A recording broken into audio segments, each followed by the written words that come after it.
वारकरी संप्रदायातील थोर महात्मे व महाराष्ट्रातील विचारवंतांची दुर्मिळ कीर्तने, प्रवचने, व्याख्याने ऐकण्यासाठी सुरेश महाराज सूळ या यूट्यूब चॅनलला अवश्य सबस्क्राईब करून बेल आयकॉन दाबा. जनार्दन स्वामींकडे नाथ महाराज सेवेला होते, गुरुसेवा करत होते.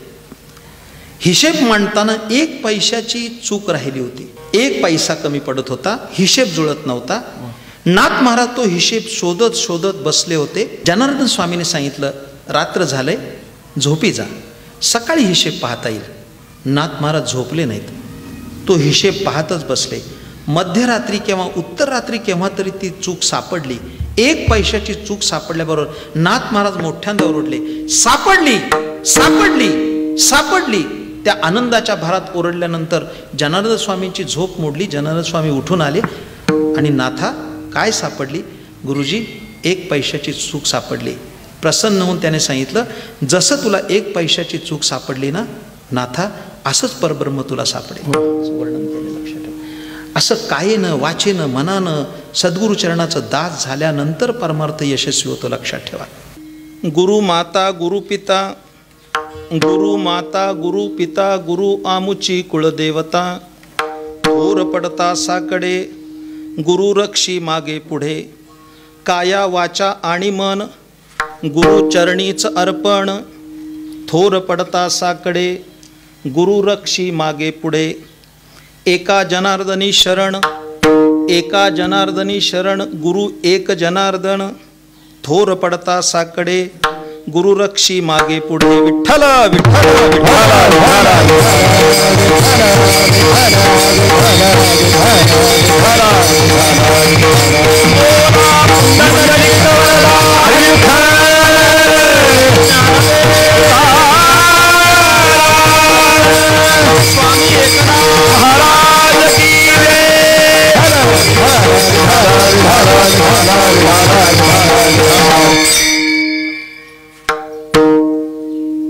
गुरु माता गुरु पिता, गुरु माता गुरु पिता, गुरु आमुची कुळदेवता. थोर पडता साकडे, गुरु रक्षी मागे पुढे. संत श्रेष्ठ श्री एकनाथ महाराज यांचा हा एक प्रासादिक अभंग आज निरूपणाकरता घेतलेला आहे.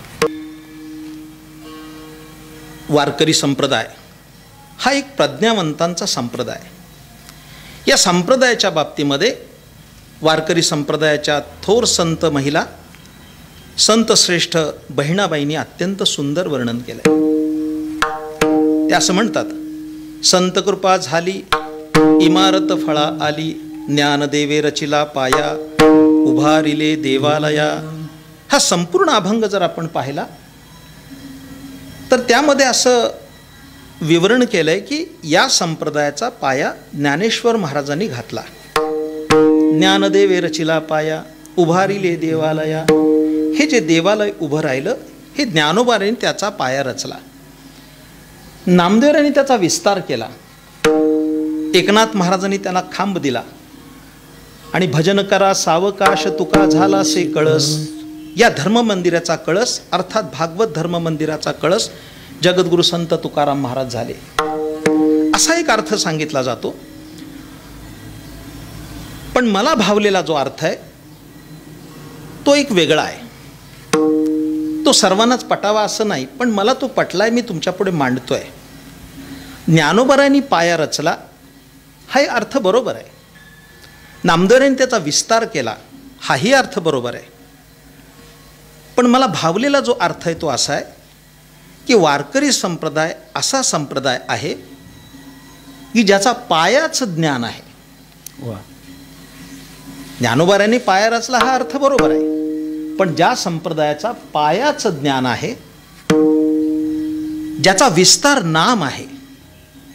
आणि वारकरी संप्रदाय हा नामधारकाचा संप्रदाय. आम्ही नामाचे धारक, नेणो प्रकार आणि सर्व भावे एक विठ्ठलची प्रमाण.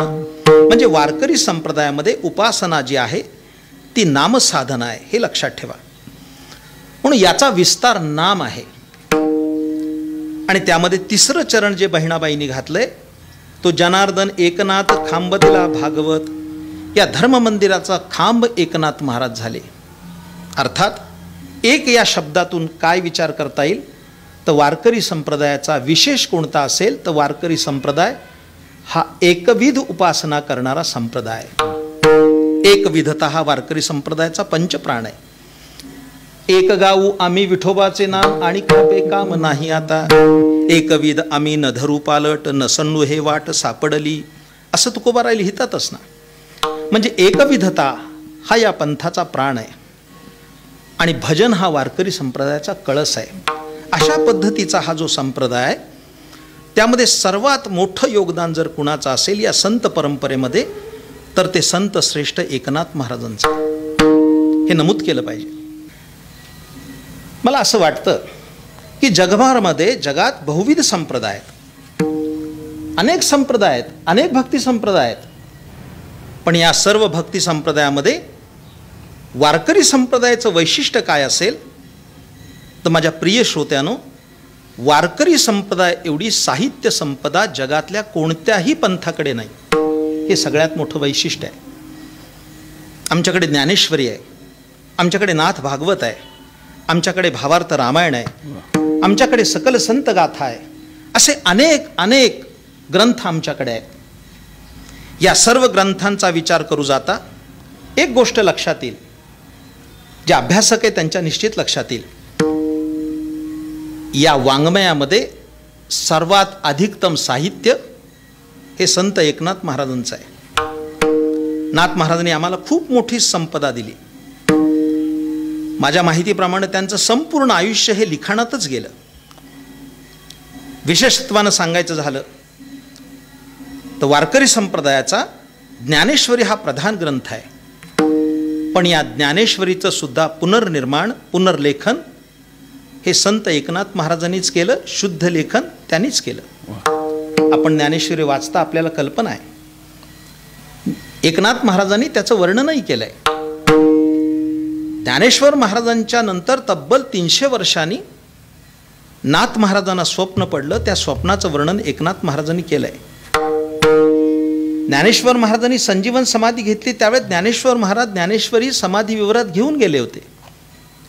जाऊनी ज्ञानेश्वर बैसले आसनावरी पुढे ज्ञानेश्वरी ठेविली, म्हणजे त्यावेळेस त्यांनी ज्ञानेश्वरी नेली होती. नंतरच्या कालखंडात ज्यावेळेस एकनाथ महाराजांचा अवतार झाला त्या एकनाथ महाराजांच्या अवतारामध्ये ज्ञानेश्वर महाराजांचं स्वप्न पडलं एकनाथ महाराजांना, असं वर्णन आहे.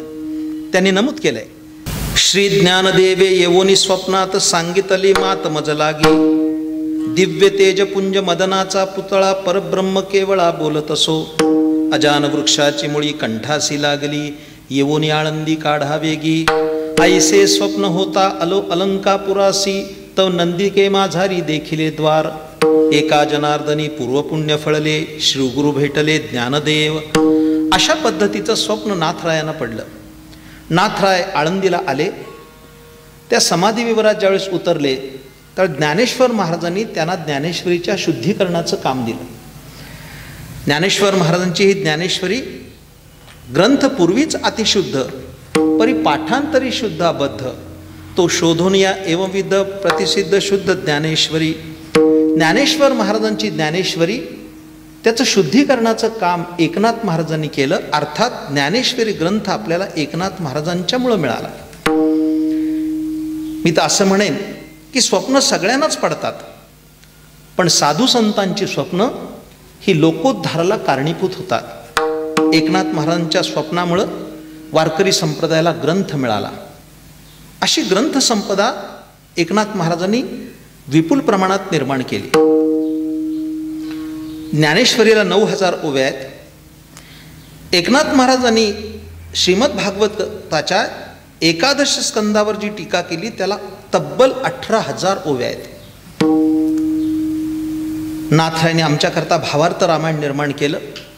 ते भावार्थ रामायण सुद्धा 45000 ओव्यांचं आहे. त्यानंतर स्फुट अभंग, भारूड, वासुदेव असे अनेक अभंग एकनाथ महाराजांनी निर्माण केले. हे वाङ्मय तर आहेच आहे, पण नाथ महाराजांचं सगळ्यात मोठं वैशिष्ट्य कोणतं असेल तर हे सगळं वाङ्मय एकनाथ महाराजांनी समाजाभिमुख केलं. हे त्यांचं वैशिष्ट्यपूर्ण कार्य म्हणावं लागेल. कारण हे जे तत्वज्ञान आहे हे सर्वसामान्याच्या गळी उतरवण्याचं काम एकनाथ महाराजांनी केलं. उदाहरणार्थ एकनाथ महाराजांनी जो वासुदेव सांगितला, मोरपिसाची टोपी, अंगामध्ये अंगरखा, हातामध्ये टाळ, एका हातात चिपळी, असा वासुदेव भल्या पहाटे प्रत्येक घरी यायचा. झुंजू मुंजू पहाट झालेली असायची आणि या पहाटेच्या वातावरणामध्ये तो वासुदेव गात असे आणि त्यातून जीवनाचं तत्वज्ञान सांगत असे. किती सुंदर रचना आहे बघा. नरदेह दुर्लभ जाणारे तुम्ही वासुदेव वासुदेव म्हणा. नरदेह दुर्लभ जाणारे तुम्ही वासुदेव वासुदेव म्हणा. नरदेह दुर्लभ जाणारे तुम्ही वासुदेव वासुदेव म्हणा. नरदेह दुर्लभ जाणारे तुम्ही वासुदेव वासुदेव म्हणा. नाथ महाराज सांगताय की 84 लक्ष योनी आहे, पण या 84 लक्ष योनीमध्ये सर्वश्रेष्ठ असा जर देह कोणता असेल तर तो नरदेह आहे. ज्ञानोबाराय म्हणतात ना, येणेच शरीरे शरीरा येणे सरे किंबहुना येर झारे चिरापडे. सर्वात श्रेष्ठ नरदेह आहे, पण तो दुर्लभ आहे, पण तो तुम्हाला मिळाला आहे. या नरदेहात येऊन तुम्ही वासुदेव स्मरण केलं पाहिजे. पण तो नरदेह कसा आहे, तो दुर्लभ आहे, पण फार सुंदर नाथाने वर्णन केलं. नरदेह दुर्लभ जाणारे तुम्ही वासुदेव वासुदेव म्हणा. नरदेह दुर्लभ जाणारे तुम्ही वासुदेव वासुदेव म्हणा.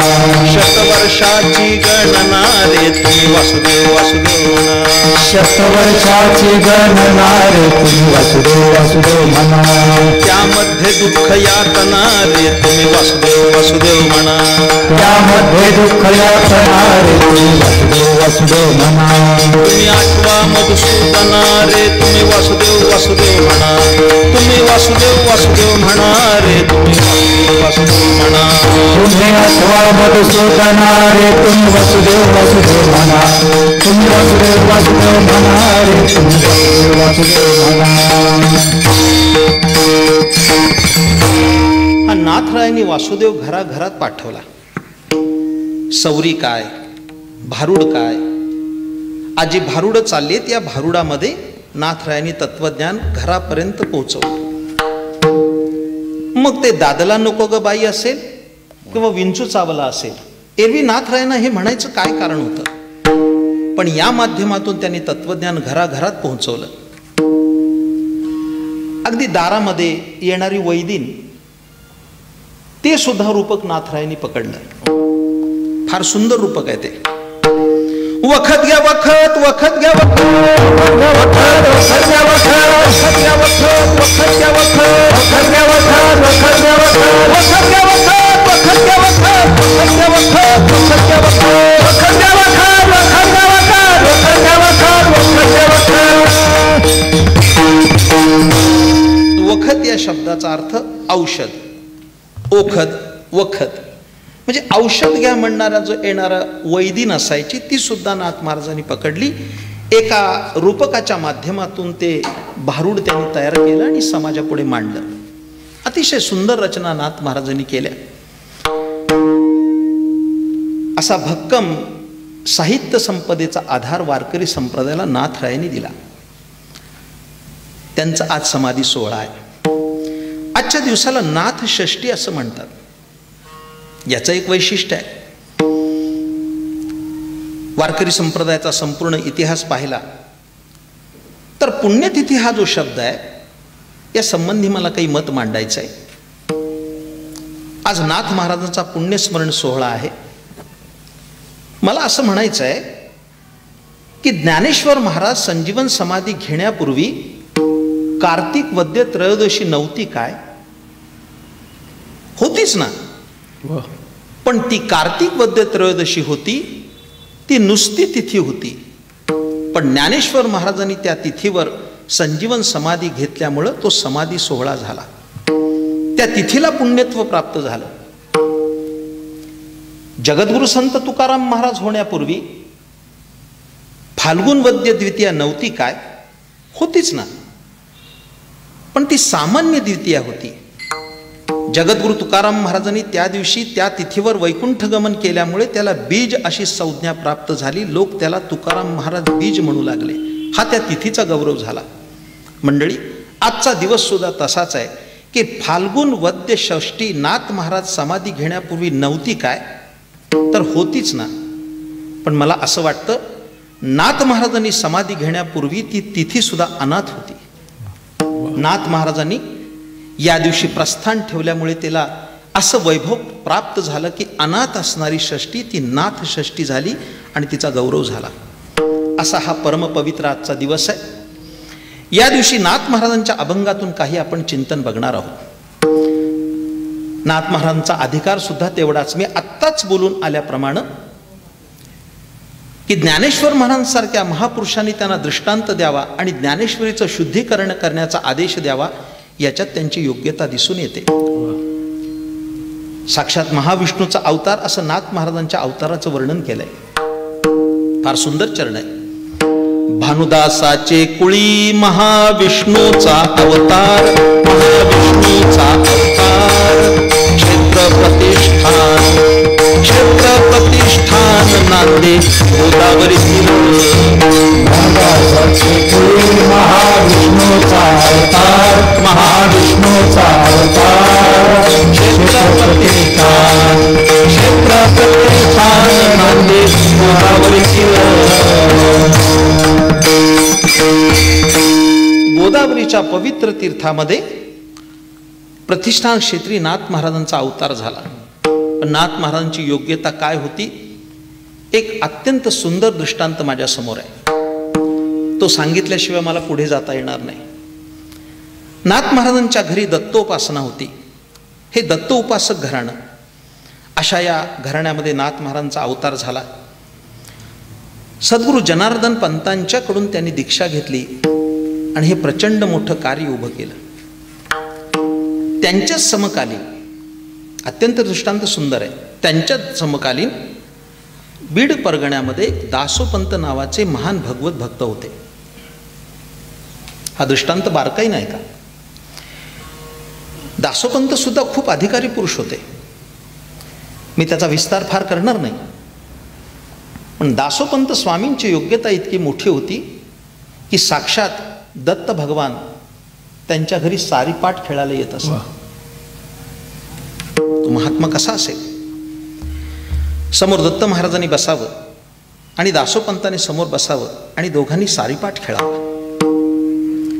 ही बातमी कर्णोपकर्णी एकनाथ महाराजांच्या कानावर आली की दत्त महाराज दररोज दासोपंतांच्या घरी येतात आणि सारीपाट खेळतात. नाथ महाराजांना असं वाटलं की आपण सुद्धा देवदर्शनाच्या साठी त्यांच्याकडे जावं. नाथ महाराज दासोपंतांच्याकडे आले, मजल दर मजल करीत. दासोपंताच्या वाड्याच्या समोर आपला घोडा बांधला आणि आतमध्ये प्रवेश केला. तो दासोपंत महाराज तुळशीला पाणी घालतच होते. नाथ महाराजांनी नमस्कार केला आणि सांगितलं, आपल्या दर्शनाच्या हेतून आलोय.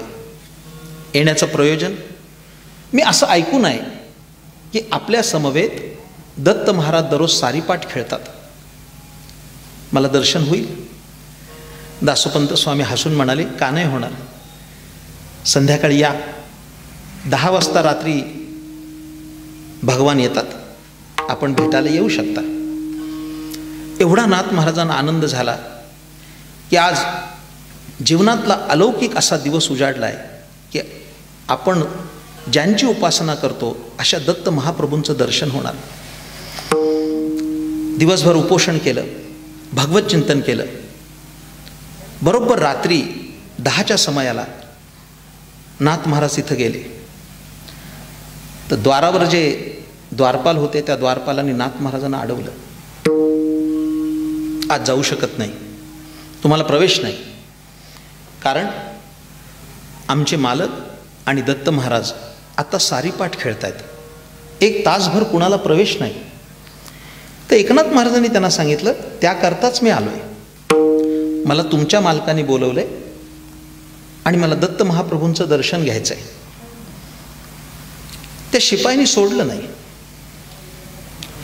शेवटी नाथ महाराजांनी आजीजीनं सांगितलं, माझी प्रार्थना आहे, आपण आतमध्ये जा आणि आपल्या मालकांना विचारा की बाहेर एकनाथ गोसावी नावाचे गृहस्थ आलेत, त्यांना आत सोडू का?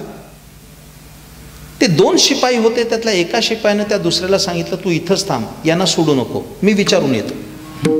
तो शिपाई आतमध्ये गेला. तो आतमध्ये चित्र काय दिसलं, दासोपंत स्वामी आणि त्यांच्यासमोर साक्षात दत्त महाप्रभू बसले होते आणि सारीपाटात दोघेही मग्न होते. थोड्या वेळानं दासोपंतांचं लक्ष गेलं. तो शिपाई आलेला पाहताच शिपायाने मुजरा केला आणि सांगितलं, मालक, बाहेर एक गृहस्थ आलेत, नाव एकनाथ गोसावी सांगतात आणि आत येण्याची परवानगी मागतात. परवानगी विचारण्यासाठी आलो. दासोपंतांनी हसून उत्तर दिलं, होय, सकाळीच आले होते ते, त्यांना महाप्रभूंचं दर्शन घ्यायचं आहे, आतमध्ये पाठवून दे. तो शिपाई सांगायला आतमध्ये गेला की आत बोलावलंय. एवढ्या क्षणात दत्त महाप्रभू होते तिथं गुप्त झाले. दासोपंतांना वाईट वाटलं की बहुतेक दत्त महाप्रभूंना एकनाथ महाराजांना दर्शन देण्याची इच्छा दिसत नाही, काहीतरी पुण्य कमी पडलंय, एरवी असं होणार नाही. शिपाई बाहेर गेला आणि एकनाथ महाराजांनी त्याने सांगितलंय, आपल्याला आत बोलवलंय. कोण आनंद झाला असेल. नाथ महाराज धावतच आत गेले. आत जाऊन पाहतात तो काय, सारीपाटाचा डाव मांडला होता. एका आसनावर दासोपंत स्वामी बसले होते आणि दुसरं आसन रिक्तच होतं. त्याने दासोपंत स्वामीला नमस्कार केला आणि विचारलं, दर्शन देताना?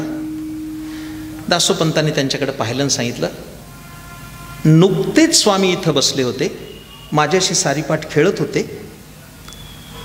पण तुम्हाला आत बोलवण्याची परवानगी देता क्षणी ते इथं गुप्त झाले, मला क्षमा करा. बहुतेक आपल्याला दर्शन देण्याची त्यांची इच्छा दिसत नाही. अतिशय वाईट वाटलं नाथ महाराजांना. अंतःकरण गलबलून गेलं. मनात त्यांनी प्रश्न विचारला की आयुष्यभर आम्ही पंढरीची वारी केली, आयुष्यभर एकादशी व्रत केलं, नामसाधना कधी सोडली नाही, असं का व्हावं? असा कोणता अंतराय व्हावा जेणेकरून हे प्रभूचे अंतर, पायाचं अंतर पडावं, दर्शन मिळू नये? अत्यंत अंतःकरणामध्ये घालमेल झाली. दासोपंतांना नमस्कार केला आणि सांगितलं, कदाचित त्यांना दर्शन देण्याची इच्छा नसेल, पण आपण काही कमी नाही आहात. आपल्या समवेत भगवान सारीपाट खेळात आपला सुद्धा अधिकार खूप मोठा आहे. आपल्याला नमस्कार करतो. कधी प्रतिष्ठान क्षेत्री आलात तर आमच्या उंबऱ्याला तुमची पाय लागावेत, आमचा उंबरा सोन्याचा होईल. नाथ महाराजांचं निमंत्रण दासोपंत स्वामींनी स्वीकारलं.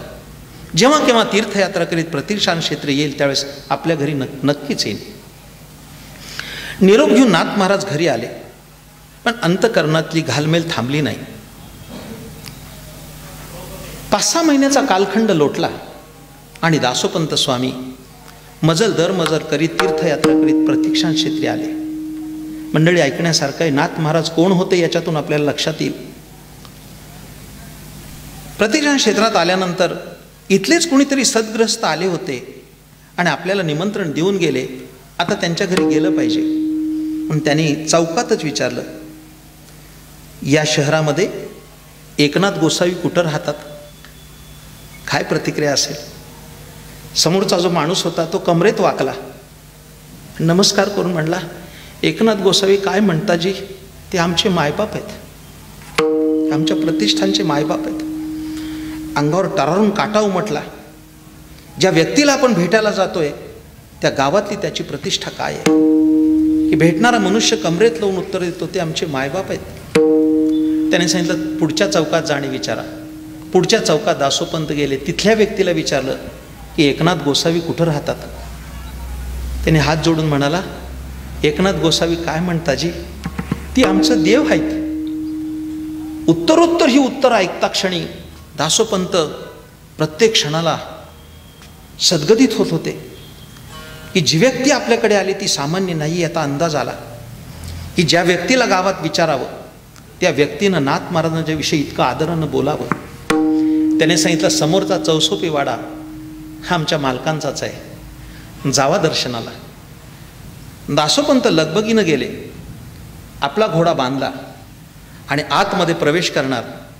तो नखशिकांत हादरले, पायाखालची वाळू सरकावी. समोर पाहतात तो काय, त्यांचं उपास्य दैवत असणारे दत्त महाप्रभू हातामध्ये चोप घेऊन तिथं दरवाजावर द्वारपाल उभे होते. दारावरून काटा आला. तिथून साष्टांग दंडवत घातला दासोपंतांनी आणि विचारलं, प्रभू आपण इथं या दारात हातात चोप घेऊन? होय म्हणाले, मी इथं नोकरी करतोय, इथं नोकरीला आहे. गेली 36 वर्ष या घरामध्ये चोपदारकी मी करतोय. अचंबित होऊन दासोपंतांनी विचारलं, मग या घरातले मालक एकनाथ महाराज 6 महिन्यापूर्वी आपल्याकडे आले होते तुमच्या दर्शनाकरता आणि तुम्ही त्यांना दर्शन न देता गुप्त झालात. दत्त महाप्रभू हसून म्हणाले, आपल्याला कळालं नाही त्यांचा अधिकार. आपल्याला वाटलं की त्यांचं पुण्य कमी पडलं म्हणून मी त्यांना दर्शन दिलं नाही. असं नाही आहे दासोपंत. मी तिथून येण्याचं कारण एवढंच होतं, मी त्यांच्याकडे नोकरी करतोय, ते मालक आल्यानंतर त्यांच्यासमोर जुगार कसा खेळावा म्हणून मी निघून आलो, असं नाथमारांचं वर्णन केलं. त्यांच्यासमोर मी सारीपाट खेळू शकत नाही, ते माझे मालक आहेत. दासोपंतांना तो अधिकार समजला. पुढचा दृष्टांत लांबवायचं काही कारण नाही. साक्षात उपास्य दैवत असणारे दत्त महाप्रभू ज्यांच्या दारावर चोपदारकी करतात, शिखंड्या रूपानं पांडुरंग परमात्मा ज्या घरी चंदन घासतात, गोदावरीचं पाणी कावडीनं आणतात, ते नाथ महाराज किती मोठे असतील. फार सुंदर वर्णन केलं निळोबारांनी. ज्या घरी कावडीने पाणी चक्र पाणी वाहे, ज्या घरी कावडीने पाणी चक्र पाणी वाहे, ज्या घरी कावडीने पाणी चक्र पाणी वाहे, ज्या घरी कावडीने पाणी चक्र पाणी वाहे. आज सुद्धा जर आपण गेलात पैठणला नाथषष्ठी उत्सवाला, तो तिथे तोच रांजण आहे. त्या रांजणामध्ये कावडी टाकल्या जातात. ज्या कावडीनं घागर पाणी ओतलं आणि रांजण भरला की नाथषष्ठी संपन्न झाली अशी भाविकांची श्रद्धा आहे. तब्बल 400 वर्षानंतर सुद्धा ही श्रद्धा वारकरी संप्रदायात आहे. शिखंड्या रूपानं भगवान चंदन घासत होते, कावडीनं पाणी वाहत होते. ज्या भगवंताच्या घरी महालक्ष्मी आहे, महालक्ष्मी त्यांचे चरण चुरत बसली, अशा षड्गुण ऐश्वर्य संपन्न परमात्म्यानं ज्या नाथ महाराजांच्या घरी कावडीनं पाणी भरावं, त्याचं वर्णन अतिशय सुंदर निळोबारांनी केलंय. ज्या घरी कावडीने पाणी चक्र पाणी वाहे, किती सुंदर वर्णन आहे. ज्या घरी कावडीने पाणी चक्र पाणी वाहे, ज्या घरी कावडीने पाणी चक्र पाणी वाहे, ज्या घरी कावडीने पाणी चक्र पाणी वाहे, ज्या घरी कावडीने पाणी चक्र पाणी वाहे.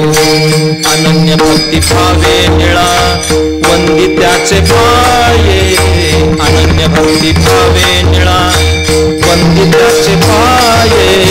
जय जयादी सद्गुरु स्वामी एकनाथा, जय जयादी सद्गुरु स्वामी एकनाथा.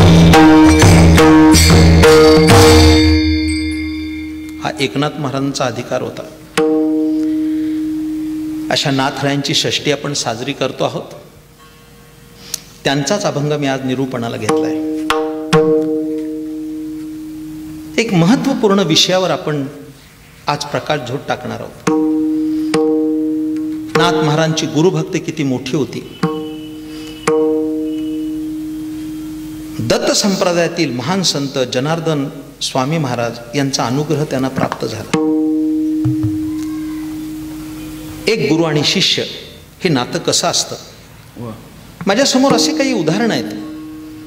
मी अधिक उदाहरणं देणार नाही, पण मला भावलेली जी उदाहरणं आहेत त्यांच्या संत एकनाथ महाराजांचं एक उदाहरण आहे. हा जो अभंग समोर ठेवला आहे, ही 5 जोड्या मी तुमच्यासमोर मांडणार आहे. बारकाईनं आपण ऐका. अतिशय श्रेष्ठतम गुरु आणि त्यांचा उत्तम असा शिष्योत्तम पहिली जोडी माझ्यासमोर आहे. ती जोडी म्हणजे सद्गुरू श्री मच्छिंद्रनाथ आणि त्यांचे सदशिष्य सद्गुरू श्री गोरक्षनाथ. मच्छिंद्रनाथ आणि गोरक्षनाथ ही जोडी खूप मोठी आहे. वारकरी संप्रदायाची गुरु परंपरा तिथूनच आली. आदिनाथ गुरु सकळ सिद्धांचा मच्छिंद्रतयाचा मुख्य शिष्य. मच्छिंद्राने बोध गोरक्षासी केला, गोरक्ष वळला गहिपती. आज आपण दररोज हरिपाठात हा अभंग म्हणतो आहोत. पण मच्छिंद्रनाथ आणि गोरक्षनाथ ही एक उत्तम जोडी. अत्यंत संक्षेपानं बोलतो. खरं तर गुरुसेवा ही अत्यंत कठीण आहे. नोहे गुरुदास्य संसारी या. मी सारी प्रमाण देत बसत नाही, वेळेची मर्यादा लक्षात घेता. मच्छिंद्रनाथ आणि गोरक्षनाथ हे दोघे जण निघाले होते. कथा ऐकण्यासारखी. गुरु शिष्य चालत असताना एका घरातून वड्याचा वास आला, अशी कथा आहे. वड्याचा वास येता क्षणी मच्छिंद्रनाथ म्हणाले, गोरक्षा, वड्याचा वास येतोय रे, आणतोस मला? गोरक्षनाथ हसून म्हणाले, एका क्षणात आणतो, बसा आपण. ज्या घरातून वड्याचा वास येत होता ना, तिथं गोरक्षनाथ गेले आणि दारामध्ये हातातली झोळी समोर ठेवून म्हणाले, अल्लख निरंजन, बाई भिक्षा वाढा. ती बाई पसाभर तांदूळ घेऊन आली गोरक्षनाथांना भिक्षा देण्यासाठी, कोरडी भिक्षा. नमस्कार केला आणि सांगितलं, माई मला तांदूळ नकोत. मग काय हवंय? तुमच्या घरात वडे केलेत ना, एक वडा देता? तुमची माफी मागून बोलतो, प्रामाणिकपणानं सांगा, ती बाई चांगलं बोलली असेल का? काय बोलली असेल हे कीर्तनात न सांगण्यासारखं आहे. तिने दुरुत्तर केली गोरक्षनाथांना, मी गोसावी झालायस, अजून जिभेचे चोचले तुझे गेले नाहीत. हात जोडून गोरक्षनाथाने सांगितलं, माझ्यासाठी नकोय ते, माझे गुरुजी बसलेत, त्यांना वडा पाहिजे. थोडी बाई खाष्ट स्वभावाची होती, दुष्ट होती, सहज बोलून गेली, तुला वडा देते, पण तुझा डोळा देतोस? डोळा दिला तर वडा देईन. हसत हसत गोरक्षनाथ म्हणाले, डोळा काय मागता, अख्खा गोरक्ष मागितला असता तरी दिला असता. क्षणाचा विलंब न करता गोरक्षनाथांनी डोळ्याच्या खोबणीत हात घातला आणि डोळा काढून त्या बाईच्या हातात दिला. हा घ्या. असं काही विपरीत घडेल त्या बाईलाही वाटलं नाही. घाबरत ती आतमध्ये गेली, वडा आणून गोरक्षनाथांच्या हातात दिला. एक हात डोळ्यावर ठेवून गोरक्षनाथाने तो वडा मच्छिंद्रनाथांना देऊन दिला. मच्छिंद्रनाथाने तो वडा घेतला, पण डोळ्याकडे पाहिलं तर रक्ताची धार लागली होती. गोरक्षा, काय झालं रे? काही झालं नाही गुरुजी, आपण वडा घ्या. पण झालं काय? मी भिक्षा मागायला गेलो, त्या बाईला वडा मागितला. बाईने माझ्याकडे मागणी अशी केली की डोळा दिलास तर तुला वडा देईन. मी सहज तिला डोळा काढून दिला, तुम्हाला वडा आणला. ही अपार गुरुभक्ती बघून मच्छिंद्रनाथांनी आपल्या शाबरी विद्येच्या बळावर गोरक्षनाथांचा डोळा होता तसा करून दिला. दृष्टांत संपला. मला एवढंच म्हणायचंय की गोरक्षनाथांनी स्वतःचा डोळा दिला तेव्हा मच्छिंद्रनाथांनी त्यांच्या ज्ञानाचा डोळा उघडला. अशी गुरुशिष्य परंपरा आहे, लक्षात ठेवा. अशा पद्धतीची गुरुभक्ती घडणं ही सामान्य गोष्ट नाही आहे, लक्षात घ्या. माझ्यासमोर दुसरी जोडी आहे, ती सद्गुरू श्री निवृत्तीनाथ महाराज आणि सद्गुरू श्री ज्ञानेश्वर महाराज ही एक जोडी आहे. ह्या जोडी आपण अभ्यासतो आहोत. सद्गुरू श्री निवृत्तीनाथांच्या कृपेनं ज्ञानेश्वर महाराजांनी ज्ञानेश्वरी सारखा अलौकिक ग्रंथ लिहिला. मी आत्ताच प्रस्तावनेत म्हणून आलो की ज्ञानेश्वरी आमचा पंचप्राण आहे. माझ्या प्रिय श्रोत्यानो, हे लक्षात घ्या. ज्ञानेश्वरी ही अशी ग्रंथसंपदा आहे, ज्ञानेश्वरीच्या बाबतीत काय बोलावं, आपले शब्द अपुरे आहेत. ज्ञानेश्वरीची खोली कळत नाही आणि उंची तर नाहीच नाही. पण ज्ञानेश्वरीची खोली पाहण्याचा प्रयत्न केला तर सुंदर सुंदर मोती हाताला लागतील, आणि ज्ञानेश्वरीची उंची पाहण्याचा प्रयत्न केला तर कदाचित नक्षत्राचं चांदणंच हातात येईल इतकी सुंदर ज्ञानेश्वरी. आपण अभ्यासून बघा.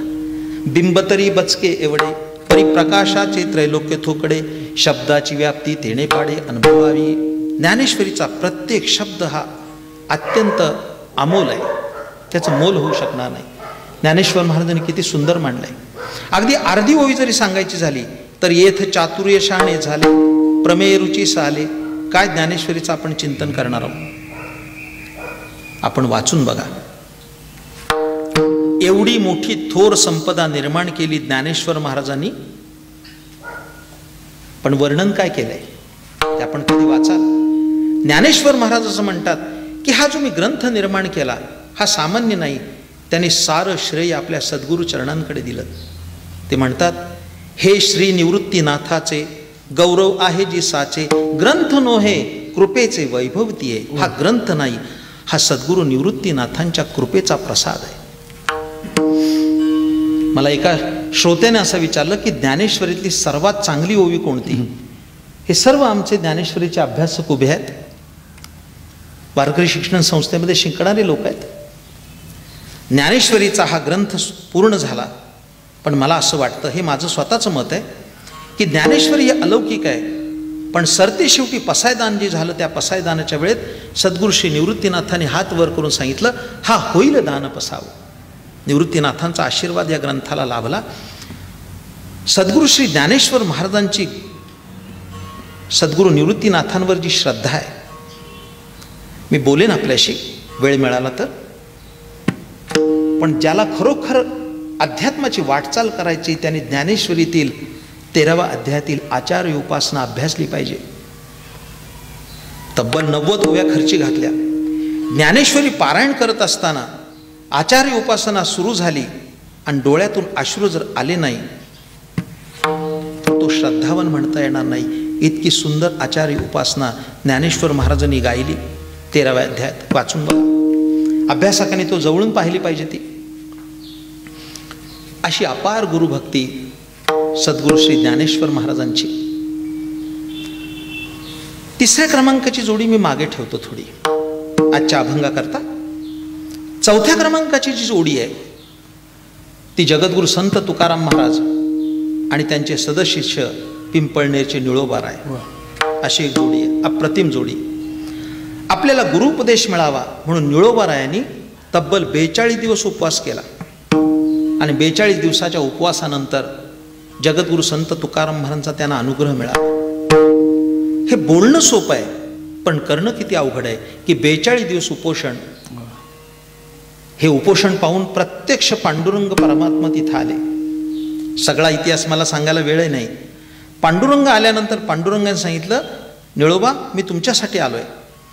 निळोबारायांनी त्यांना हसत उत्तर दिलं, तुझं लागी येथे बोलाविले कोणी, प्रार्थिल्या वाचून आला असे का. हे सामान्य ज्ञान तुला कळत नाही देवा, तुला काही बोलवलं नव्हतं, आम्ही तुला बोलवलं नव्हतं.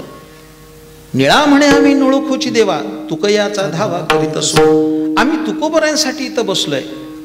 शेवटी तुकोबाराय येऊन त्यांना अनुग्रह द्यावा लागला. 42 दिवस उपोषण करणारा शिष्योत्तम आपल्याला निळोबारायातच बघायला मिळेल. आणि 5वी जोडी जी आहे ती कदाचित वारकरी संप्रदायातील नसेल, पण ज्या जोडीनं संपूर्ण विश्व हलवून टाकलं ती जोडी आहे स्वामी रामकृष्ण परमहंस आणि त्यांचे शिष्योत्तम स्वामी विवेकानंद. ही एक जोडी आहे. नरेंद्राचा विवेकानंद रामकृष्ण परमहंसांनी केला.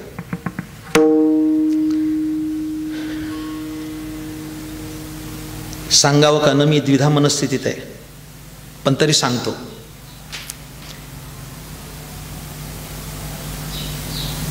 भारतातला कोहिनूर हिरा आज अमेरिकेत आहे. तो परत भारतात आला नाही. त्याच्यासाठी प्रयत्न पण खूप झाले, पण भारतात तो परत आला नाही. पण मला असं वाटतं की भारतातला कोहिनूर हिरा अमेरिकेत गेला, इंग्रजांनी तो नेला स्वातंत्र्यानंतर. तो परत इकडं आणण्यात आपण यशस्वी झालो नाही. पण माझ्या प्रिय श्रोत्यानं मला इथं असं मांडायचं आहे की तो कोहिनूर हिरा आला नाही परत भारतात म्हणून फार काही नुकसान झालं नाही. पण अमेरिकेत गेलेले स्वामी विवेकानंद परत आले नसते तर भारताचं मोठं नुकसान झालं असतं. लक्षात घ्या, स्वामीजी गेले, आपल्या तत्वज्ञानाचा विचार पाश्चात्य राष्ट्रात देऊन ते परत भारतात आले. आमचं हे सर्वात मोठं नररत्न आहे, पण त्यांची गुरुभक्तीसुद्धा अचाट आणि अफाट आहे. गुरुमहिमा सांगत असताना एक प्रधान जोडी माझ्या समोर आहे आणि ती म्हणजे जनार्दन पंत आणि त्यांचे शिष्योत्तम नाथ महाराज. ज्याने अभ्यास केला आहे त्यांना कल्पना आहे. मला एखादा अभंग असा दाखवा नाथ महाराजांचा की ज्या ठिकाणी त्यांनी एका जनार्दनी लिहिलं नाही. श्रीमद भागवत आपण पहा, एकनाथी भागवताचा आरंभ जो केला आहे तो आरंभाला नमन जे केलंय ते मंगलाचरण करताना एकनाथ महाराजांनी आपल्या सद्गुरू चरणांनाच केलंय. तुम्ही सगळी मंगलाचरण वाचून बघा नाथ भागवतातली त्यांनी काय केलं ते. मला हे सगळं मांडण्याचं कारण एकनाथ महाराज म्हणतात की आमच्या जीवनामध्ये गुरु उपासना ही सर्वात मोठी आहे. त्याचं वर्णन करताना अभंगाचं पहिलं चरण आहे. गुरु माता गुरु पिता, गुरु माता गुरु पिता, गुरु माता गुरु पिता, गुरु माता गुरु पिता, गुरु माता गुरु पिता, गुरु माता गुरु पिता, गुरु माता गुरु पिता, गुरु माता गुरु पिता, गुरु आमुचे कुळ देवता, गुरु आमुचे कुळ देवता, गुर पडता साकडे साकडे, घोर पडता साकडे, गुरु आमची कुलदेवता, गुरु आमची कुलदेवता, घोर पडता साकडे, घोर पडता साकडे.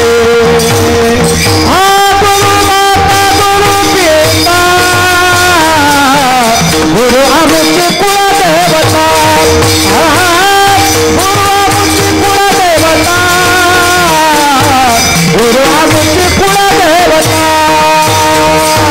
गुरु माता गुरु पिता,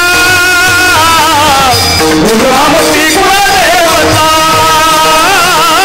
गुरु आमची कुलदेवता, गुरु आमची कुलदेवता.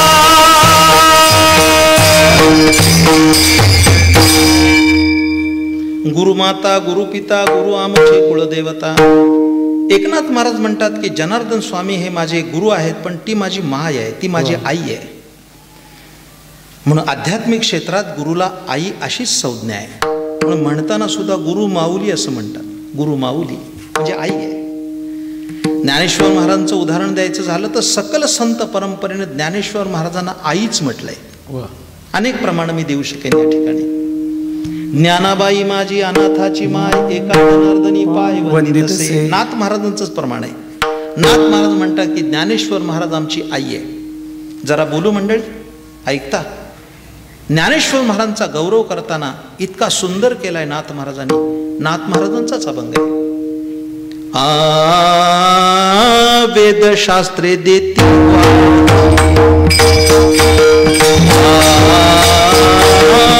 वेदशास्त्रे देती ग्वाही, वेदशास्त्रे देती ग्वाही,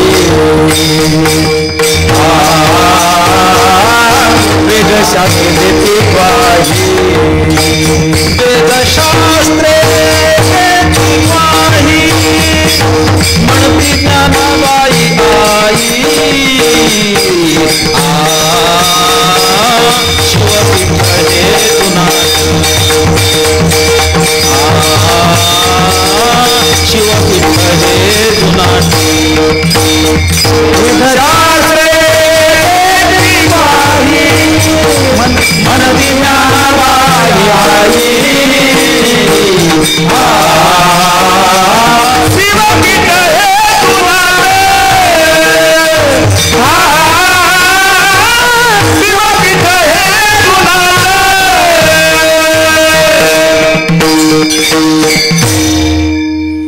ज्ञानेश्वर महाराजांना आई म्हटलं ते सामान्य लोकांनी म्हटलेलं नाहीये.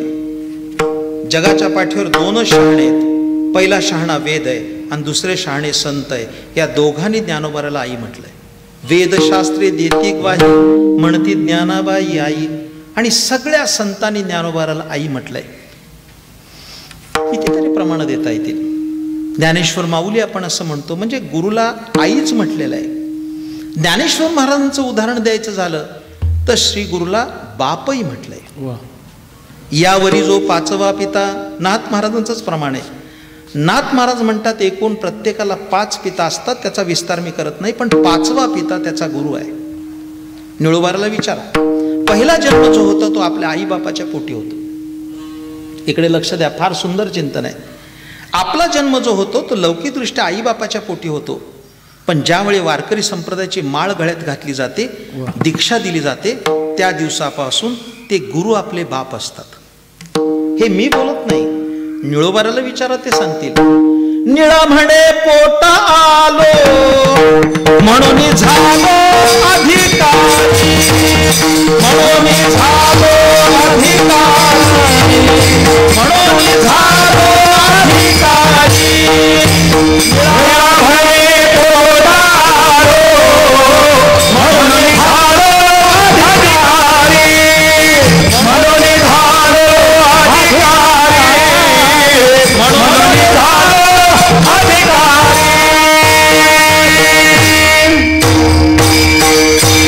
निळोबाराय म्हणतात की मी तुकाराम महाराजांच्या पोटी जन्माला आलो म्हणून झालो अधिकारी, निळा म्हणे पोटा आलो. ज्ञानेश्वर महाराजांचा जर दाखला जायचा झाला तर ज्ञानेश्वर महाराज हे सद्गुरू निवृत्तीनाथांचे धाकटे भाऊ, पण ज्ञानेश्वरीत उल्लेख करताना त्यांनी भाऊ असा केलेला नाही. तुम्ही नीट वाचा. तेथ महेशान्वय संभूते, तेथ महेशान्वय संभूते, श्री निवृत्तीनाथ सुते, केले ज्ञानदेवे गीते देशिकार लेणे. ज्ञानदेव महाराज म्हणजे ज्ञानेश्वर महाराज म्हणतात निवृत्तीनाथ सुते, याचा अर्थ मी निवृत्तीनाथांचा पुत्र आहे. म्हणजे गुरुना बाप म्हणण्याची पद्धत आहे. म्हणजे गुरुमाता, गुरुपिता आणि आमची कुलदेवता सुद्धा आमचे गुरु आहेत. आमची दुसरी कुलदेवता नाही. ज्ञानेश्वर महाराजांचा दाखला पुरेसा आहे. ज्ञानेश्वर महाराजांचं पसायदान विश्वात्मक आहे, त्यांची मागणी विश्वात्मक आहे. याचं कारण काय असेल तर त्यांचा देव सुद्धा विश्वात्मकच आहे.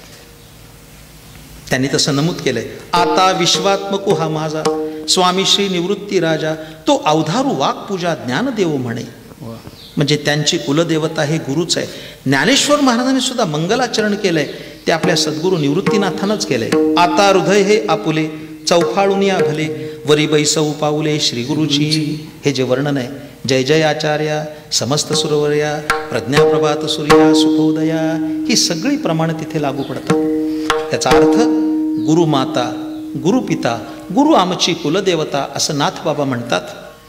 असे जे गुरु समर्थ असतात त्यांचं सामर्थ्य किती असतं हे द्वितीय चरणात वर्णन आहे. थोर पडता साकडे, थोर पडता साकडे, थोर पडता साकडे, थोर पडता साकडे, थोर पडता साकडे, थोर पडता साकडे, थोर पडता साकडे, थोर पडता साकडे.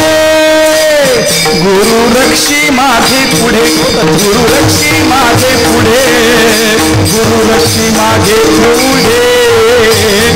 थोर पडता साकडे, थोर पडता साकडे, गुरु रक्षी माझे पुढे, गुरु रक्षी माझे पुढे, गुरु रक्षी माझे पुढे.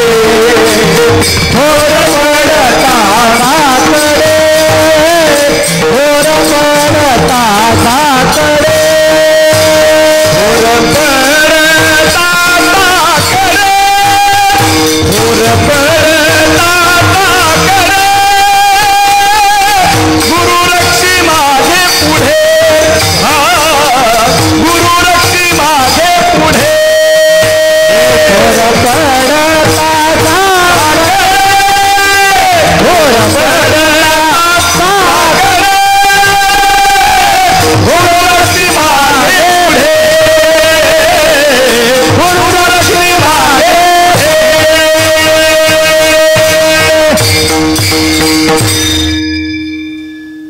सद्गुरूंचं एक सामर्थ्य या दुसऱ्या चरणामध्ये वर्णन केलं आहे. माझ्यावर अत्यंत चांगले पारमार्थिक संस्कार केले ते होते थोर समर्थ भक्त वैकुंठवासी अनंत गजानन दातार शास्त्री. त्याने माझ्यावर खूप चांगले संस्कार केले. अध्यात्माचं बालकडू पाजलं. ते त्यांच्या प्रवचनात दृष्टांत देत असत. तो दृष्टांत माझ्या समोर आहे की गुरुचं सामर्थ्य किती मोठं असतं. तर दृष्टांत असा आहे की समर्थ दरवर्षी रामनवमीचा उत्सव करत असत. आणि त्या रामनवमीच्या उत्सवाला लागणारा सर्व खर्च दाणागोटा गोब्राह्मण प्रतिपालक छत्रपती शिवाजी महाराज देत असत. असं इतिहासात नोंद आहे. दरवर्षी रामनवमी होत असे. पण एक वर्ष असं उजाडलं की कुठेतरी मोहिमेत राजे व्यस्त असताना खालच्या अधिकाऱ्यांनी ती जी मदत पाठवायची ती पाठवलीच नाही. धनधान्य द्रव्य आलंच नाही. रामनवमी 4 दिवसावर येऊन ठेपली. ते समर्थांचा एक शिष्य होता 12-13 वर्षाचा. त्यांनी सहज येऊन विचारलं, स्वामीजी रामनवमी सन्निध आली, अजून आपल्याकडे मदत आली नाही, रामनवमी होणार कशी? काही काही वेळेला लहान मुलं अनुभवी असल्यासारखं बोलतात. घरातलं लग्न निघावं आणि आजोबाला एका छोट्या नातवाने विचारावं बस्ता कधी बांधायचा, तशातला हा प्रकार. म्हणजे त्याला फार काही कळतंय. त्या लहान शिष्याने प्रश्न विचारला, रामनवमी होणार कशी? समर्थाने हसून उत्तर दिलं, रामनवमी होईल, काळजी करण्याचं काही कारण नाही. समर्थाने तात्काळ एक रचना केली आणि कल्याण स्वामींनी ते श्लोक लिहून घेतले, जे 205 श्लोक, त्याला मनाचे श्लोक असं म्हणतात. आणि प्रत्येक शिष्याच्या हातात एक झोळी दिली, हा श्लोक म्हणा आणि भिक्षा मागून आणा. भिक्षेचं जे आपल्याला द्रव्य येईल, भिक्षेचा जो दाणा गोटा येईल, त्याच्यात रामनवमी साजरी करू. मंडळी, शब्दांची काही गोंधळ आहेत. भीक वेगळी आणि भिक्षा वेगळी. शब्दाची गफलत होता कामा नाही. भीक जी असते ती तिरस्कारानं दिली जाते आणि भिक्षा असते ती आदरानं वाढली जाते. आज स्वयं दत्त महाप्रभू गाणगापुरी भिक्षा मागतात. गाणगापूरला किती श्रीमंत माणूस गेला तरी त्याला 5 घरी मधुकरी मागावी लागते, भिक्षा मागावी लागते. भिक्षेचं अन्न पवित्र असतं. भिक्षा मागण्यानं अभिमान गलित गात्र होतो. आमच्या आळंदीमध्ये अनेक विद्यार्थी जे विद्यार्जन करतात ते सकाळी प्रत्येक घरात जाऊन मधुकरी मागतात आणि त्या घरातले मालक अत्यंत श्रद्धापूर्वक ज्ञानेश्वर महाराजांचा नैवेद्य म्हणून ती मधुकरी समर्पित करतात. या समर्पित मधुकरीतून ज्ञानेश्वरी शिकली जाते. हे महाराष्ट्रात घडतंय, महाराजा लक्षात ठेवा. भिक्षेचं अन्न आणा. प्रत्येकाला एक एक श्लोक दिला आणि भिक्षा मागायला सांगितली. ज्याने विचारलं होतं ना की रामनवमी कशी होणार, त्याच्या वाट्याला एक श्लोक आला आणि तो भिक्षा मागायला गेला. त्याच्या वाट्याला जो श्लोक आला होता तो श्लोकही मोठा मजेशीर होता. समर्थाची या सेवका वक्र आहे, असा सर्व भूमंडळी कोण आहे?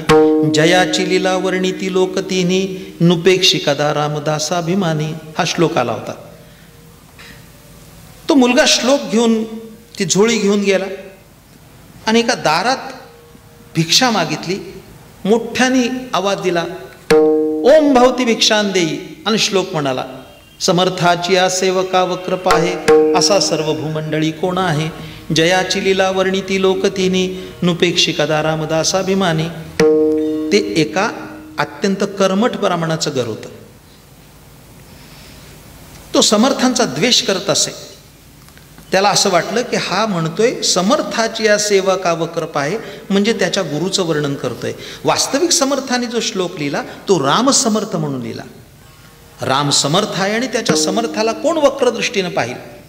पण याने अर्थ लावला की समर्थाने स्वतःचं वर्णन केलंय. मला वाटतं त्याने योग्य अर्थ लावला, कारण सद्गुरूसारखा समर्थ कोण असू शकतो. त्या कर्मठ ब्राह्मणाने त्या लेकराला शाप दिला. हातात पाणी घेतलं आणि अभिमंत्रित करून सांगितलं, त्याच्यावर ते पाणी प्रोक्षण केलं आणि सांगितलं, तुला मी शाप देतोय की उद्याचा सूर्योदय तू पाहणार नाहीस. बारीकसं तोंड करून तो मुलगा आश्रमात आला, मठात आला, रडत आला समर्थाने त्याला विचारलं, रडतोस कशासाठी? त्याने सांगितलं, स्वामी, भिक्षा मागायला गेलो आणि मृत्यू घेऊन आलो. म्हणजे मागितली भिक्षा, पण त्या ब्राह्मणाने शाप दिला की उद्याचा सूर्योदय पाहणार नाहीस. समर्थाने त्याच्याकडे पाहून गमतीनं म्हणाले, काळजी करू नकोस, तुला काहीच होणार नाही. त्यांच्या तोंडावर हास्य उमटलं.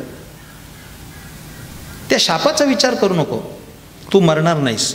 पण तो मुलगा रडतच होता. ते समर्थ हसल्यानंतर त्याने विचारलं, मी मरणार आहे तुम्ही हसताय? ते म्हणजे तुझ्या वेडेपणावर हसतोय. म्हणजे तुझा त्या ब्राह्मणाच्या शापावर विश्वास आहे, पण माझ्या आशीर्वादावर नाही, ह्याचं मला नवल वाटतंय.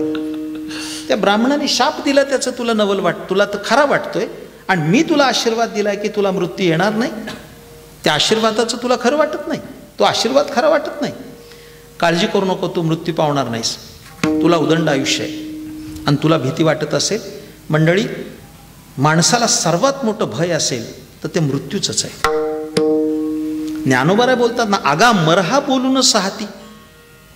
मर म्हटलेला आवडत नाही तर मरतो कुठला?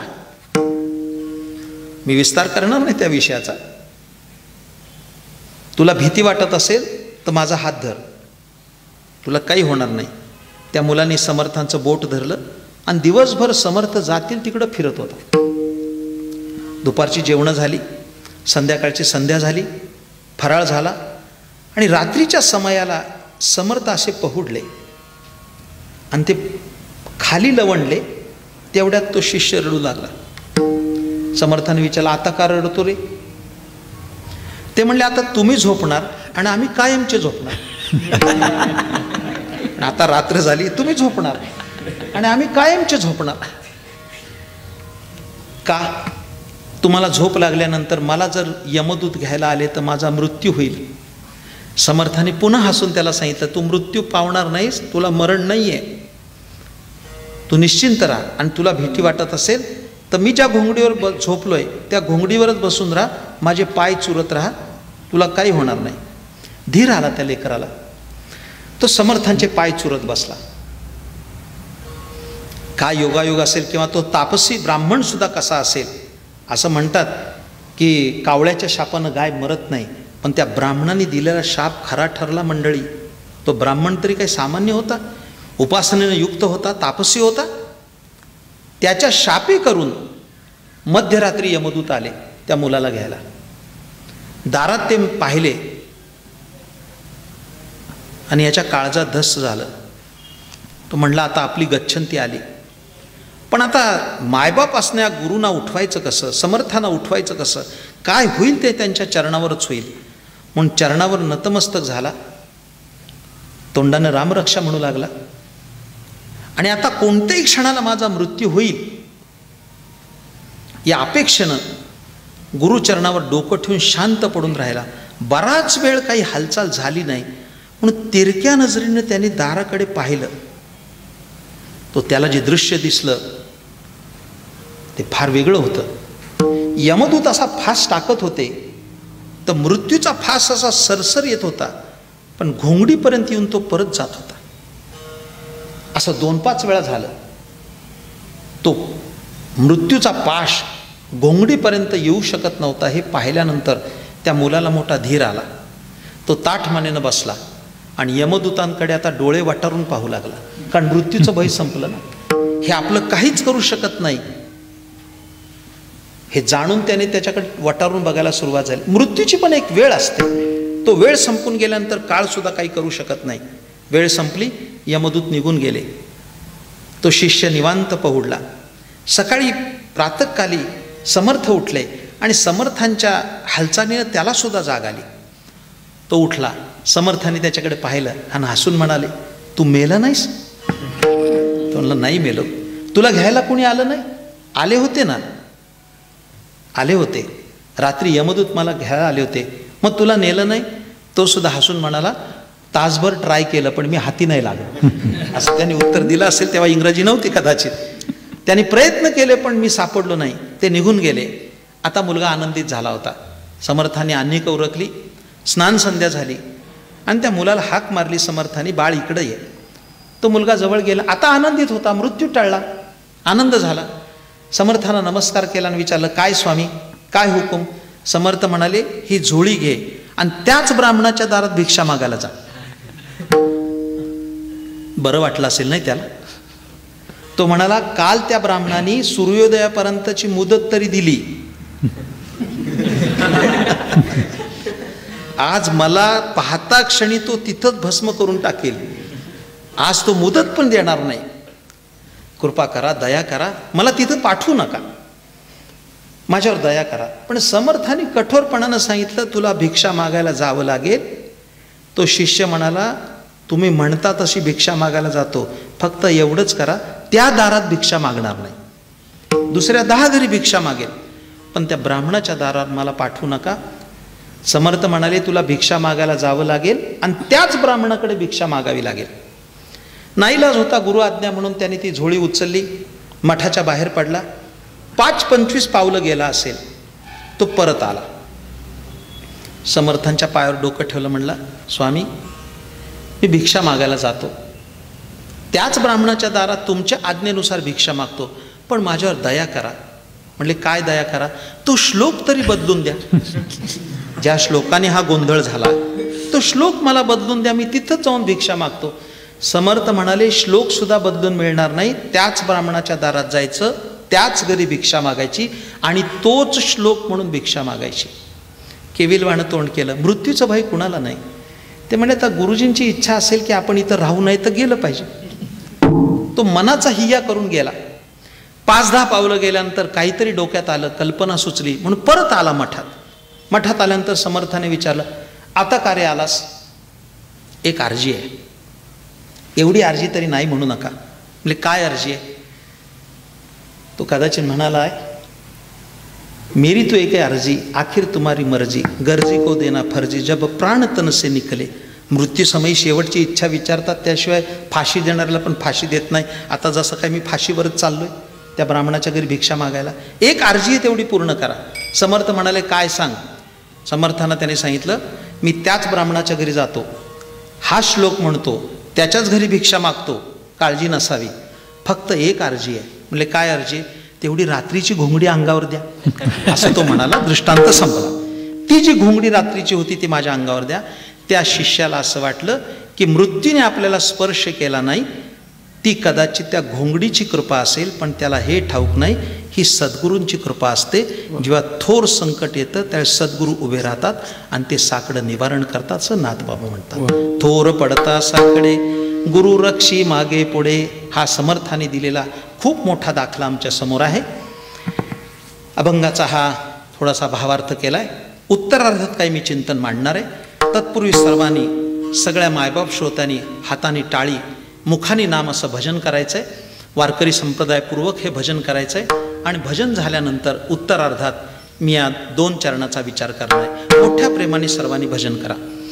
विठोबा रखुमाई, विठोबा रखुमाई, विठोबा रखुमाई, विठोबा रखुमाई, विठोबा रखुमाई, विठोबा रखुमाई, विठोबा रखुमाई,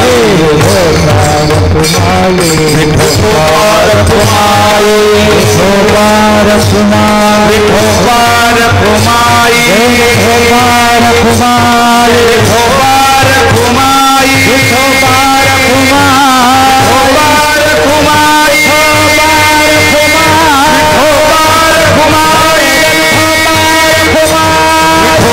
रखुमाई, विठोबा रखुमाई, विठोबा रखुमाई, विठोबा रखुमाई, विठोबा रखुमाई, पुंडलीक वरदे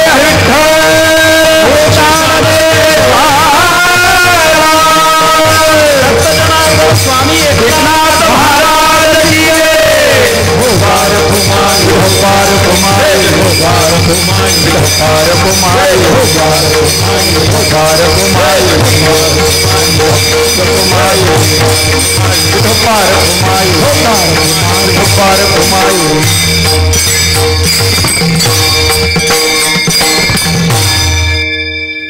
आपण चिंतन करत आहोत की सद्गुरु महिमा सांगत असताना नाथबाबांनी खूप सुंदर वर्णन केलंय। तिसऱ्या चरणामध्ये नाथ महाराज असं म्हणतात, काया वाचा आणि मन गुरु चरणीच अर्पण। मी मगाशी बोलता बोलता आपल्याला सांगून आलोय की जे ज्ञानेश्वरीचे उपासक आहेत, या उपासकांनी ज्ञानेश्वरीच्या 13व्या अध्यायातील तब्बल 90 ओव्या आचार्य उपासनेसाठी ज्ञानोबारांनी खर्ची घातल्या। त्या ओव्या मुळातच वाचल्या पाहिजेत, अर्थासकट वाचून त्याचा अभ्यास केला पाहिजे। इतक्या सुंदर ओव्या ज्ञानेश्वर महाराजांची गुरुभक्ती अभ्यासण्यासारखी आहे।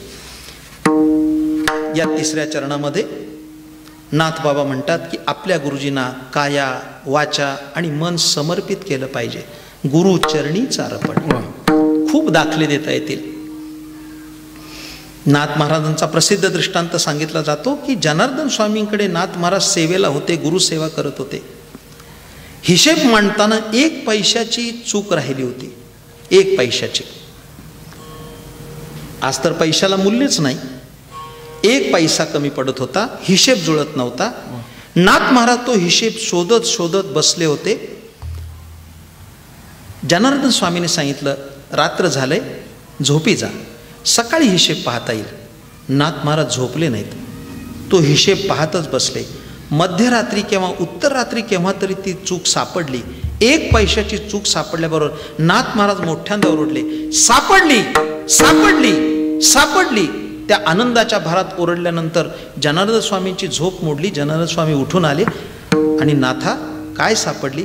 गुरुजी 1 पैशाची चूक सापडली। प्रसन्न होऊन त्याने सांगितलं, जसं तुला 1 पैशाची चूक सापडली ना नाथा, असंच परब्रह्म तुला सापडेल। वर्णन केलं, लक्षात ठेव। असं कायेनं वाचेनं मनानं सद्गुरुचरणाचं दास झाल्यानंतर परमार्थ यशस्वी होतो, लक्षात ठेवा। पुराणातली कथा आहे, सर्व समर्पण करावं लागतं। आचार्य उपासनेत तुम्हाला ते पाहायला मिळेल। सर्व समर्पण करावं लागतं। एक दृष्टांत बोलका आहे, तेवढा सांगून मग सेवा पूर्ण करणार आहे। भगवान कृष्णचंद्रांचा आहे। भगवान कृष्णचंद्र हे जरी पूर्णावतार होते तरी सुद्धा त्यांना कुठेतरी विद्या ग्रहण करायला जावं लागतं। कृष्णे संदीपन गुरु केला, संदीपन ऋषीच्या आश्रमात त्याने विद्या ग्रहण केली। प्रभू रामचंद्रांनी वसिष्ठांकडनं गुरुमंत्र घेतला, गुरु तेथे ज्ञान, ज्ञानी आत्मदर्शन, दर्शनी समाधानाथी जैसे। ज्ञानेश्वरी बोलते ना, ज्ञान पाहिजे असेल तर गुरुचरणाची सेवा करावीच लागते। ती किती करावी लागते ज्ञानेश्वरी बोलते। ज्ञानेश्वरीला विचारा, ते सांगेल। ते ज्ञान पै गा बरवे, जरी मनी आथी आणावे, तरी संता या भजावे सर्वस्वीसी। जे ज्ञानाचा कुरुठा, ते तर सेवा हा दारविंटा। तो स्वाधीन करी सुबटा ओळगोनी, तनु मनु जीवे चरणासी लागावे, आणि अगरवता करावे दास्य सकळ। पुढे मग अपेक्षित जे आपुले, ते सांगता ती पुशले, जेणे अंतःकरण बोधिले संकल्पा नाही। पण तिथं काय म्हटलंय? तनु मनु जीवे चरणासी लागावे। आणि पुढे एक अंडरलाईन केली पाहिजे लाल रेषेनं एका शब्दाखाली, आणि अगर्वता करावे दास्य सकळ। हा शब्द फार महत्वाचा आहे। ते दास्यत्व केलं त्याचा सुद्धा गर्व असता कामा नाही। अगर्वता करावे दास्य सकळ, हे कठीण आहे महाराजा बोलणं। मी कित्येक गोष्टी सांगू शकेल, कित्येक दृष्टांत सांगू शकेल की अशी गुरुभक्त मंडळी आहे। माझ्यासमोर अनेक उदाहरणं आहेत। वेळ मर्यादा लक्षात घेता मी संक्षेपानं बोलतोय। पुराणातला दृष्टांत आहे, ज्याला भगवान कृष्ण सुद्धा अपवाद नाही या सेवेकरता। फार बोलका दृष्टांत आहे। भगवान श्रीकृष्ण द्वारकाधीश, माझ्या प्रिय श्रोत्यानो, अनेक श्रीमंत राजे होते, त्यात सर्वात मोठी श्रीमंती ही भगवान कृष्णाचीच होती। माझ्या माहितीप्रमाणे जगात 2.5 गाव सोन्याचे होते। 2.5 गाव म्हणजे 2.5 नगरं सोन्याची होती। त्याच्यात भगवान श्रीकृष्णाची नगरी द्वारका सोन्याची, त्यांनीच त्याच्या मित्राला दिलेली सुदामपुरी सोन्याची, सुदामदेवानं दिलेली, आणि रावणाचा अर्धा गाव सोन्याचा। शुद्ध कांचनाची सप्तकोटी। रावणाच्या राज्यात 7 कोटी सोन्याची घरं होती। कोटी घरे जे ते काशा आणि तांब्याची, शुद्ध कांचनाची सप्तकोटी। भगवान श्रीकृष्णाची द्वारका संपन्न होती। इकडे लक्ष द्या, द्वारकेतले लोक नुसते सोन्याच्या घरात राहत नव्हते, भागवतात उल्लेख आहे, ते सोन्याच्या ताटात जेवत होते. नुसते सोन्याच्या ताटात जेवत नव्हते, जेवल्यानंतर ताट फेकून देत होते. 50,000 रुपये तोळा झाले तरी. ही द्वारकेची श्रीमंती, मला वेळ नाही हे सांगायला. अशी ताटं टाकून सुद्धा द्वारकेतले उकिरडे सोन्याचे झाले होते, हे लक्षात ठेवा. एवढी द्वारका श्रीमंत, त्याचा राजा असणारा द्वारकाधीश परमात्मा. एके दिवशी दरबारात बसले असताना शिपायाने ललकारी दिली, द्वारपालाने ललकारी दिली, निगा रखो आस्ते कदम श्री गुरु दुर्वासा पधार रहे. मला तशी दौंडी देता येणार नाही, मी काय द्वारपाल नाहीये, पण अशी दौंडी त्याने दिली. श्री गुरु दुर्वासा पधार रहे असं म्हणता क्षणी द्वारकाधीश परमात्मा, एका सुवर्ण कांचन नगरीचा तो मालक असणारा परमात्मा, षड्गुण ऐश्वर्य संपन्न परमात्मा धावतच गेले आणि दुर्वास ऋषी समोर होते. त्यांच्या चरणावर त्यांनी लोटांगण घातलं, हाताला धरलं, आपल्या सिंहासनावर आणलं आणि स्वतःच्या सुवर्णमंडित सिंहासनावर बसवलं आणि द्वारकाधीश परमात्मा त्यांच्या पायाजवळ बसले. त्यांचं पादसंवाहन केलं, येण्याचं प्रयोजन विचारलं. कसं काय येणं झालं? सहज आलो होतो.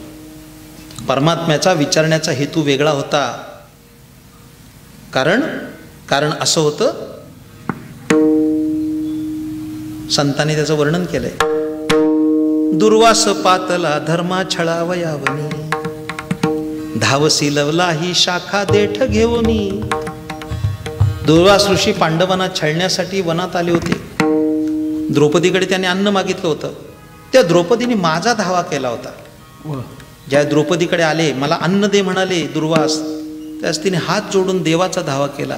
कृष्णा धावरे झडकरी, संकट पडले भारी, हरी तू आमुचा कैवारी, आले विघ्न निवारी कृष्णा. भगवान विचार करतात की माझ्या बहिणीकडे दुर्वास गेले तेव्हा बहिणीने माझा धावा केला, आज दुर्वास माझ्याकडे आले, मी कुणाचा धावा करावा. यांनी जर अन्न मागितलं, दुर्वासाने सांगितलं जेवायला चालू आहे. एवढा मोठा परमात्मा, पण त्याच्याही कदाचित या विचारानं धक्का बसला असेल. बरं, दुर्वास हे इच्छाभोजनी आहेत, काही पिठलं भाकरी वाढलं तर खाणार नाही, जे मागतील ते दिलं पाहिजे. हात जोडून, जरी सोन्याची द्वारका होती तरी काय मागतील याचा नियम नाही, काय मागतील याचा नियम नाही. ऐन डिसेंबर महिन्यात जर आमरस मागितल्यावर काय करा? आजच्या काळात मिळू शकतो, पण त्या काळात आणणार कसा? काय मागतील त्याचा नेम नाही. काय हेतू असेल तो सांगा, आनंदानं सांगा. दुर्वासाने सांगितलं काही नाही, रुक्मिणीला म्हणावं खीरपुरी कर. देवाचा जीव सुद्धा भांड्यात पडला की निदान मेनू तर साधा निघाला. खीर म्हणजे मामुली, द्वारकेत खिरीला काय कमतरता आहे. दासी होत्या त्या बाजूला काढल्या आणि स्वतः महालक्ष्मीचा अवतार असणारी रुक्मिणी मातेनं, रुक्मिणी, सत्यभामा, कालिंदी, ह्या सगळ्या मित्रवंदा, ह्या सगळ्या अष्टनायिका भगवंताच्या तिथं आल्या आणि स्वयंपाकाला आरंभ झाला. काय कमी होतं द्वारकेत? काय कमी? सुंदर स्वयंपाक झाला. भगवंतानी स्वतः दुर्वासांना स्नान घातलं, सेवा केली. सोन्याचा चौरंग, चांदीचं घंगाळ, अत्तर मिश्रित प्राणी, सुंदर स्नान झालं. त्यांच्या भाल प्रदेशावर भगवान श्रीकृष्णाने कस्तुरीची उटी लावली. आज कस्तुरी औषधाला मिळत नाही, पण द्वारकेत काय कमी? कस्तुरी मळवट चंदनाची उटी, रुळे माळकंठी वैजयंती, कस्तुरीचा मळवट लावला. बसायची सिद्धता झाली. चंदनाचे पाट, चंदनाचा चौरंग, चांदीच्या समया, अत्तरण लावलेल्या सुवर्ण ताटामध्ये रुक्मिणी आईसाहेब वाढतायत. एक एक पदार्थ वाढत होत्या. अष्टनायिका वाढतायत आणि जगतपिता नारायण त्यांच्या शेजारी जेवायला बसले नाहीत. मर्यादा किती मोठी असेल. हातामध्ये मयूरपिच्छाचा पंखा घेतला आणि पंख्याने दुर्वासांना वारा घालतायत. दुर्वास भोजन करतायत. काय चित्र असेल जरा बोलू, सांगू म्हणता. ज्याच्या नुसत्या आदेशानं वारा वाहतो तो जगतपिता नारायण आपल्या गुरूंना वारा घालतोय. काय अलौकिक सेवा असेल. दुर्वास जेवून तृप्त झाले. नारायणाने त्यांच्या हातात त्रयोदश गुणी विडा दिला. विडा तोंडात टाकला. आणि भगवंताला वाटलं आता हे प्रस्थान ठेवतील.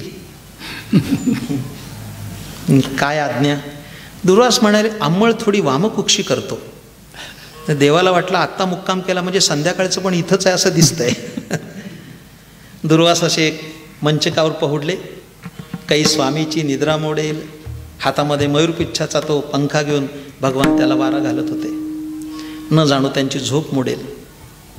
त्यांच्या हाती दासदासी होत्या, काय कमी होतं, पण स्वतः भगवान त्याला वारा घालत होते. सायंकाळचे 4 वाजले. झोप झाली. दुर्वास उठले, जांभई दिली आणि हाक मारली. कृष्णा. धावत गेले. जी मायबाप, काय हुकूम आहे. दुर्वासाने विचारलं. कृष्णा, मगाची खीर आहे का रे शिल्लक. अहो एवढा मोठा भगवान पण जागीच हादरला. विचारून येतो म्हणाले. आतमध्ये गेले आणि रुक्मिणी आईसाहेबांना विचारलं मगाची खीर शिल्लक आहे का, कशा करता. गुरुजींनी मागितली. रुक्मिणी आईसाहेब हा महालक्ष्मीचा अवतार असल्यामुळे जात्याच हुशार असणारे, तसा हा पण चतुरातो शिरोमणी. पण आईसाहेबांना विचारल्यानंतर त्या म्हणाले थांबा, त्यांनी मागितली ना, मग आता एक काम करा, हे पातेलच नेऊन दाखवा. आता इथे ज्या सगळ्या भगिनी बसल्या त्यांना मी सांगतो, एक युक्ती सांगून ठेवतो. एखादा पाहुणा आला आणि तो जर खादाड असेल आणि तोच पदार्थ मागितला तर बाईने युक्ती करावी, आतमध्ये पातेल्यात पळी वाजवावी, म्हणजे बाहेरच्याला कळतं खडम झालंय, आतलं संपलंय. असं तिने करावं. ही युक्ती आहे, अगदी सामान्य युक्ती सांगितली तुम्हाला. रुक्मिणी आईसाहेबांनी युक्ती केली की ते पातेलं उचलून पातेलच दिलं, घेऊन जा आणि त्यांना दाखवा. दुर्वासांच्या समोर पातेलं आलं. पातेलं त्यांनी घेतलं, तोंडाला लावलं. घटा घटा घटा ते खीर पिऊ लागले. अर्धी खीर पिऊन संपवली. पातेलं खाली ठेवलं आणि भगवान कृष्णाकडे बघून सांगितलं, कृष्णा, जी मायबाप, ही खीर तुझ्या सगळ्या अंगाला लाव. काय आज्ञा निघाली, काय हुकूम निघाला. एका क्षणाचा सुद्धा विलंब न करता, कोणताही प्रश्न न विचारता परमात्म्याने ते पातेलं उचललं, आतमध्ये गेले आणि आपल्या सर्वांगाला ती खीर लावली. ही गुरुभक्ती आहे महाराजा. सगळ्या अंगाला खीर लावली. आले. लावता लावता लक्षात आलं की आपल्या गुरुमुखाचा प्रसाद आहे, पायाला कसा लावावा, नाही लावला. दुर्वासांकडे आले. म्हटले. दुर्वासाने विचारलं, खीर लावली. लावली. सर्वांगाला लावली. सर्वांगाला लावली. अंतर्ज्ञानाने दुर्वासांना कळलं की यांनी तळपायाला लावली नाही, सर्वांगा लावली. सर्वांगा लावली. एका क्षणात दुर्वासांचा नूर बदलला. खामोश, खोटं बोलतोस, तळपायाला लावलीस, नाही लावली. पुढचा सगळा दृष्टांत लांबवायचा नाही मला. गुरु आज्ञा प्रमाण किती असते. सर्वेश्वर परमात्मा असताना त्यांनी सर्वांगाला लावली. पुढचंही सांगून जातो, हातचं ठेवत नाही. ज्या भागाला ती खीर लावली नाही त्या भागालाच व्याधाचा बाण लागला आणि भगवंताला निजधामाला जावं लागलं. तेवढाच भाग शिल्लक होता. तो प्रसाद तळपायाला लावला नाही, त्याचा परिणाम असा झाला. पण सर्वेश्वर परमात्मा असताना त्यांनी सगळ्या अंगाला खीर लावली. नाथ बाबा म्हणतात, काया वाचा आणि मन गुरुचरणीचा अर्पण, थोर पडता साकडे गुरुरक्षी मागे पुढे. ज्ञानेश्वर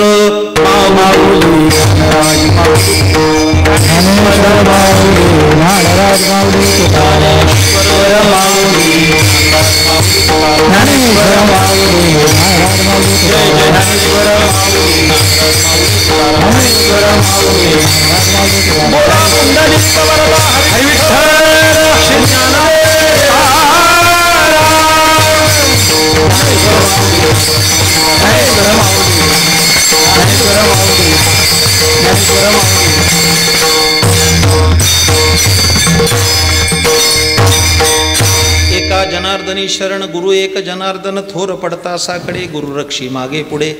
प्रस्तुतच्या अभंगातून आम्ही पाहिलंय की नाथबाबांची गुरुभक्ती किती मोठी होती. त्याचं वर्णन या अभंगात केलंय. मंडळी, आज आपण नाथषष्ठीचा उत्सव साजरा करतो आहोत. नाथ महाराजांनी आम्हाला खूप मोठं वाङ्मय दिलंय, हे मी प्रस्तावनेत बोलून आलो. जनमानसात खूप मोठी अनिश्चितता आहे, पण समारोप करताना हा टाळ, पखवाज, विणा यांचा जो गजर चाललाय, हे सगळे आमचे सहकारी.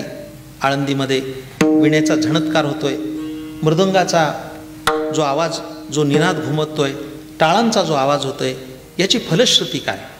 मी समारोप करताना एकच सांगेन आणि अपेक्षा व्यक्त करीन नाथबाबांच्या चरणी, सकल संतांच्या चरणी. भागवतात एक अत्यंत चांगला दृष्टांत आहे, भागवत महापुराणात दृष्टांत आहे की वेन नावाचा एक राजा आहे. वेन नावाचा तो अत्यंत दुष्ट आहे, दुराचारी आहे, अनाचारी आहे, पापाचारी आहे. त्याच्या दुष्कृत्याने प्रजा नाडली होती म्हणून सगळे ऋषी वेन राजाकडे गेले आणि वेन राजाची समजूत घातली की तू असं वागू नको, तू हा अत्याचार करू नको. पण त्या ऋषिकुलाचं ऐकलं नाही वेनाने. अत्यंत दुष्ट बुद्धीचा वेन ऐकलं नाही. त्या ऋषीगणांना राग आला आणि त्या ऋषी मुनींनी नुसता नाकातून हुंकार काढला. अशी भागवतात कथा आहे. त्या ऋषींच्या नाकातून हुंकार बाहेर पडला, असा जो ध्वनी बाहेर पडला मंडळी, त्या सात्विक ऊर्जेचा परिणाम असा झाला की त्यांच्या नाकातून निघालेला जो प्रश्वास आहे त्या नुसत्या श्वासानं वेन राजा मेला. अशी भागवतात कथा आहे. नुसत्या ऋषींच्या सात्विक हुंकारातून निघालेला जो काही हुंकार होता, जो श्वास होता, त्याने त्या प्रश्वासानं तो मरण पावला. दृष्टांत संपला. आपण सर्वांनी ही गोड सेवा मानून घ्यावी, गोड करून घ्यावी. न्यूनतेपुरते अधिकते सरते करून घ्यावे तुमते विनवितू असे ज्ञानेश्वर महाराजांच्या भाषेत बोलायचं झालं तर. आज हा नाथषष्ठीचा उत्सव आळंदीमध्ये संपन्न झाला. त्याचं प्रक्षेपण आपल्याला होतं आहे. आपण त्याचा आनंद घेत आहात. मी तुमचीसुद्धा शुभकामना व्यक्त करतो. आपल्याला सुद्धा आरोग्य प्राप्त हो, आपल्याला उत्तम आरोग्य प्राप्त हो आणि आपणा सर्वांकडून अशाच प्रकारची भगवत सेवा प्राप्त करता यावं तुम्हाला. त्या भगवत प्राप्तीकरता आपल्याला निरामय आरोग्य प्राप्त हो अशी सकल संतांच्या चरणी प्रार्थना करतो. सेवेला विराम देतो.